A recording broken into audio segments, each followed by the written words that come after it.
Diuretic drugs के बारे में अपन देख लेते हैं। डायूरेटिक ड्रग्स जो जनरली होती है उसके बारे में अपन थोड़ा देख लेते हैं।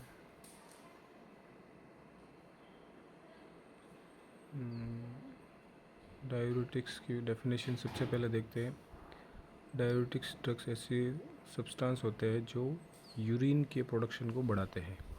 दैट मीन्स यूरिन के आउटफ्लो को ज़्यादा करेंगे। ओके।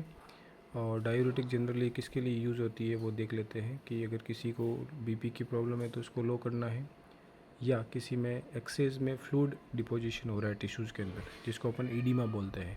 तो ईडिमा की प्रॉब्लम के अंदर और हार्ट फेलियर की प्रॉब्लम होती है तो उसके अंदर अपन डायूरेटिक दे सकते हैं। डायूरेटिक जो है उसका क्लासिफिकेशन याद करना है अगर, तो उसकी एक ट्रिक याद रखनी है, हॉट पीसी। हॉट पीसी में एच का मतलब हो गया हाई सीलिंग डायूरेटिक, ओ का मतलब हो गया ऑस्मोटिक डायूरेटिक, ठीक है, टी का मतलब हो गया थायजाइड डायूरेटिक, पी का मतलब हो गया पोटेशियम स्पारिंग डायूरेटिक, और सी का मतलब हो गया carbonic anhydrase inhibitor diuretics.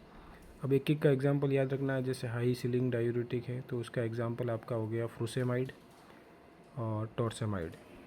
Thiazide diuretics है, उसका क्लोरथायाजाइड हो गया, हाइड्रोक्लोरथायाजाइड हो गया, बेंजोथायाजाइड्स हो गया।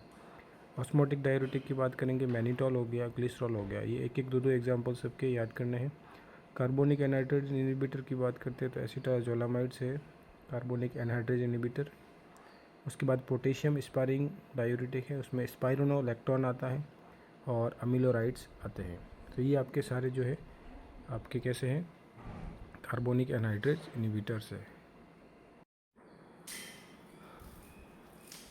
अब अपन डायूरेटिक की जो ड्रग है जिसका नाम है फ्रूसेमाइड्स, फ्रूसेमाइड ड्रग को अपन देख लेते हैं। फ्रूसेमाइड ड्रग जो है, फ्रूसेमाइड ड्रग के बारे में पढ़ लेते हैं। तो सबसे पहले एग्जाम पॉइंट ऑफ व्यू से इसका स्ट्रक्चर देखना होता है। तो स्ट्रक्चर में ये जो रिंग बनी हुई है पहले फ्यूरान रिंग है आपकी, और यहाँ पे आपकी एक बेंजीन रिंग दिख रही है। बेंजीन रिंग के साथ जो है आपकी एक अमीनो ग्रुप अटैच है और इसी के साथ एक फ्यूरान रिंग अटैच रहती है, और साथ में एक नंबर पोजीशंस पे आपका ये और ग्रुप प्रेजेंस है।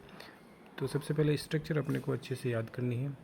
स्ट्रक्चर याद करने का तरीका यही है कि एक तो बेंजीन की रिंग आपको पता होनी चाहिए कि बेंजीन की रिंग बनी होती है।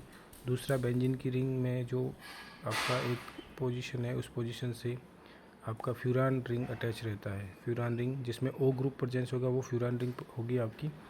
अब इसकी नंबरिंग करनी होती है तो अपन नंबरिंग जनरली यहाँ से करते हैं 1 2 3 4 और 5। तो इस तरह से इसकी नंबरिंग हो जाती है, और जो भी रिलेटेड फंक्शन ग्रुप इसके साथ जुड़े हुए हैं, है ना, तो ये सारे फंक्शन ग्रुप आपको अटैच कर देने हैं। अब इसी के आधार पे, नंबरिंग के आधार पे अपने को क्या करना है, इसका आईपीसी नेम देखना है। आईपीसी नेम कैसे होता है वो देख लेते हैं। तो आईपीसी नेम में अपन देखेंगे कि सबसे पहले जैसे 4 क्लोरो, तो 4 क्लोरो कैसा है, जैसे हमने यहाँ से नंबरिंग स्टार्ट की 1 2 3 और 4, तो 4 नंबर पोजीशन पे क्लोरो ग्रुप प्रेजेंस है तो इसका नाम क्या हो गया 4 क्लोरो। फिर 2 का मतलब हो गया यहाँ 2 पे क्या प्रेजेंस है, तो 2 पे यहाँ पे देखो फ्यूरान रिंग प्रेजेंस है, तो यहाँ पे आ गया 2 फ्यूरान और 2 इल मिथाइल, 2 इल मिथाइल इसके साथ प्रेजेंस है, तो ये आपका नाम आ गया। और 5 सल्फोमाइल बेंजोइक एसिड, तो 5 नंबर पे ये सल्फोमाइल बेंजोइक एसिड पूरा प्रेजेंस है। तो इस तरीके से इसका आईपीसी नेम हो गया, इस तरीके से आपको लिखना है। फिर अपन बात करते हैं मैकेनिज्म एक्शन की, बात करते हैं कि जो भी आपकी फ्रूसेमाइड है वो फ्रूसेमाइड का मैकेनिज्म एक्शन क्या रहता है। तो जनरली कुछ नहीं करना है, आपको डायग्रामेटिकल याद रखना है। ये जो डायग्राम बनाया गया है ये आपका डायग्राम लूप ऑफ हैनले, ये हाथ से लूप ऑफ हैनले है, और यहाँ पे आपका पूरा किडनी का जो है ट्रांसवर्सल सेक्शन करके इसको बनाया गया है। तो यहाँ पे आपका ग्लोमेरुलस होता है, ये बोमेन कैप्सूल होते हैं, यहाँ पे जो है इसको अपन प्रोक्सिमल ट्यूबुल बोलते हैं, और ये जो यू शेप का आपको दिख रहा है ये इसको अपन बोलते हैं लूप ऑफ हैनले। और ये जो फ्रूसेमाइड जो ड्रग है ये कहाँ एक्ट करती है, जनरली आपके यहाँ पे लूप ऑफ हैनले पे एक्ट करती है, और असेंडिंग लूप ऑफ हैनले पे एक्ट करेगी।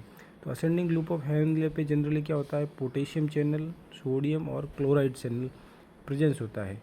तो ये जनरली आपकी जो फ्रूसेमाइड ड्रग है वो क्या करती है, इस चैनल को इनिबिट करती है। इनिबिट का मतलब होता है रोकती है। तो यहाँ पे लिखा है जैसे mechanism action, reversely inhibiting the sodium potassium और क्लोराइड चैनल को transporter in the ascending limb of the loop of Henle. तो ये जो आपका लूप ऑफ हैनले है, इस लूप ऑफ हैनले पे जो आपका पोटेशियम सोडियम और क्लोराइड जो चैनल प्रेजेंस है, इस चैनल को क्या करती है फ्रूसेमाइड ड्रग जनरली इनिबिट कराने का काम करती है और रिवर्सली इनिबिट करती है। तो ये अपने को थोड़ा ध्यान रखना है। ये सिंपल इसका मैकेनिज्म एक्शन आ जाएगा फ्रूसेमाइड का। ओके,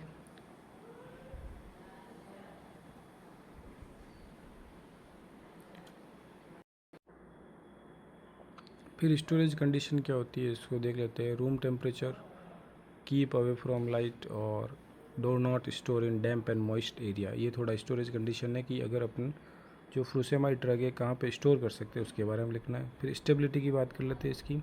तो जनरली स्टेबिलिटी जो है आपकी फ्रूसेमाइड की वो क्या है, डाइल्यूटेड विथ 0.9% NaCl इंजेक्शन जो आता है उसके साथ अपन इसको रख सकते हैं, इसमें स्टेबल है।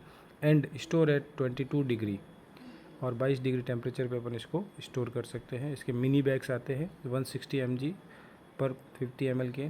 यूजेज आपको लिखने हैं, 3-4 यूजेज याद होने चाहिए। डायूरेटिक्स में फ्रूसेमाइड डायूरेटिक्स के क्या यूज है, तो इडीमा की प्रॉब्लम होती है उसमें यूज़ किया जाता है जनरली। हाइपरटेंशन की प्रॉब्लम में यूज़ कर सकते हैं। कुछ लीवर सिरोसिस की प्रॉब्लम और किडनी डिजीज़ के अंदर भी इसका यूटिलाइजेशन किया जाएगा। तो ये आपका जनरली डायूरेटिक का एक चैप्टर है, बहुत ईजी है, इसको अपन पढ़ सकते हैं।